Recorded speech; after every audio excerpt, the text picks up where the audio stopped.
Hi, I am dating expert Hayley Quinn, and I am here to give you 3 exact examples of text messages that you can send after a first date to set up and guarantee that second date.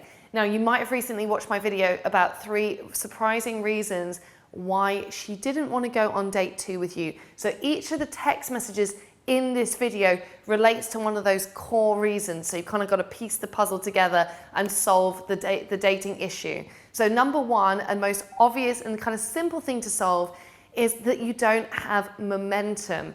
For whatever reason, maybe you're on holiday, she's on holiday, there is going to be a big gap in between date 1 and date 2. Now, I think a key trap that you can fall into is accidentally kind of messaging her like she's your girlfriend 24/7. And by trying to keep that text messaging going for like a 2-week holiday, of course, inevitably, you run out of things to say, you lose the mystery and the excitement, and eventually there's no real incentive for her to see you again. A great way to solve this is just on the date to be able to say, you know what, it's been great seeing you, have an amazing trip, and I'll give you a call or I'll give you a message when you get back. So immediately set up the idea so it's clear to her that you're going to let her go off and do her thing, and you will be in contact when she gets back. Now, this is counterintuitive because you're going to worry that she's going to lose interest in you. However, if you've had a strong first date and there's a bit of a mystery and you then follow up and are consistent in your communication, this is going to do a lot more for you than texting her 24/7 over her holiday break. Instead, when you want to re-engage, you could just take a picture, maybe of some like nice London or England or New York or wherever you are scenery, and you could say, this is me today, without actually putting you in the picture. And then you say, how was your holiday? Question mark. And you send that probably towards the end of her holiday when you know that she's about to get back. So then after that, if you get a positive response, you can then just jump straight into setting up the logistics for date 2. This is way more effective than if it's trying to string out communication for a really long period of time. Okay, the second thing is to address the problem that you think that the date was good, but not great. Now, because I think a lot of the time we've been kind of tricked by Walt Disney and romantic movies to expect that if someone's going to become like our boyfriend or have a sexual relationship with them, that the date itself has got to be like this most amazingest thing ever. If the date was like a normal date, she might think, well, I liked him, but I didn't really like him enough to necessarily want to see him again. Now, you can play into this with a smart text message that sort of acknowledges the good enough is good enough status.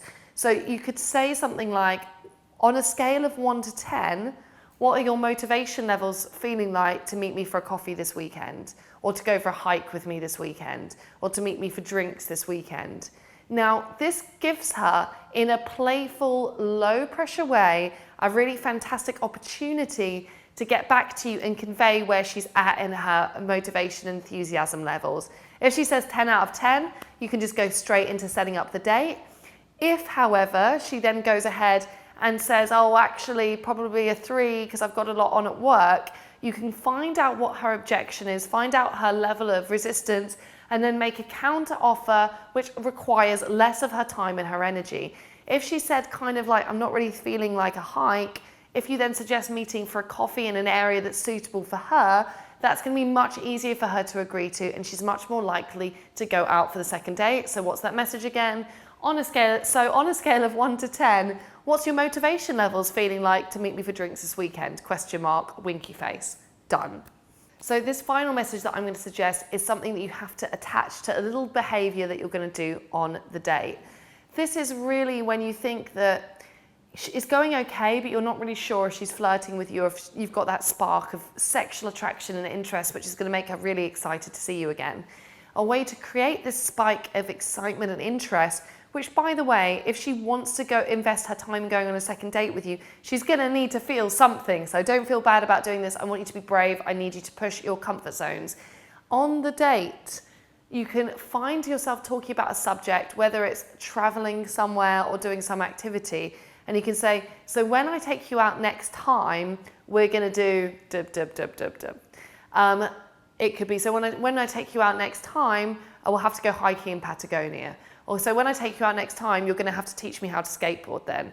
Or so when I take you out next time, we're going to move on from the coffees and actually have some proper cocktails. So when you say this on a date, because it creates an expectation of spending more time in the future, she's going to be like, huh? I'm not sure how I feel about that. That's a bit presumptuous. And then you need you to watch her reaction. If she's like, yeah, that sounds cool, then your follow-up message can be quite neutral and it can just reaffirm that plan. So it could be great seeing you tonight. Let me know your schedule next week for cocktails. Keeping it simple, direct, clear, because you already had that verbal acknowledgement actually on the date.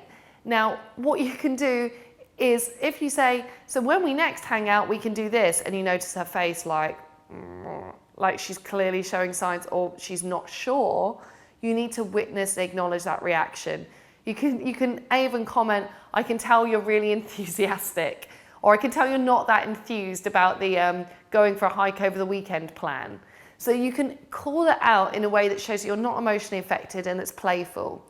Then on your follow-up message, instead of just going straight into the date setup, you can say, seeing as going for a hike this weekend is out, how about we meet up and grab a drink in your area? So again, instead of going for this big commitment from her, you just go for a second, smaller, easier to commit to date that's going to be closer in time to the first date in order for you to build some momentum.